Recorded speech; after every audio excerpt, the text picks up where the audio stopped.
Connaissez-vous le fonctionnement en France de l'aide médicale d'État, appelée AME? J'ai demandé à ChatGPT de nous en dire davantage. Voici notre conversation.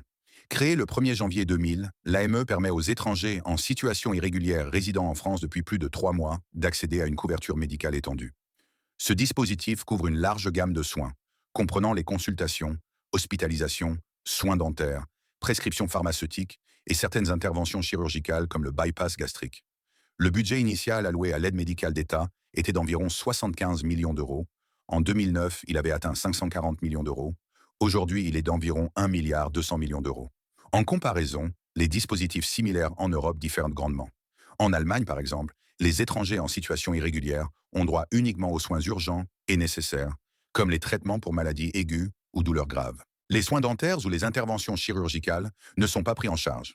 De plus, l'obligation pour les autorités de signaler les étrangers sans titre de séjour dissuade souvent ces derniers de solliciter des soins. En Belgique, l'aide médicale urgente offre un accès conditionnel aux soins. Les bénéficiaires doivent prouver leur indigence et résider dans le district d'un centre public d'action sociale qui évalue l'urgence et la nécessité des soins. Bien que les soins préventifs et curatifs soient théoriquement inclus, leur accès est limité par des contraintes administratives et financières. En conclusion, l'AME française reflète une approche unique en Europe, souvent évoquée pour sa générosité et offrant une couverture plus large que tout autre pays européen. Elle pose des questions sur l'équilibre des dépenses entre solidarité nationale et maîtrise de la dette publique.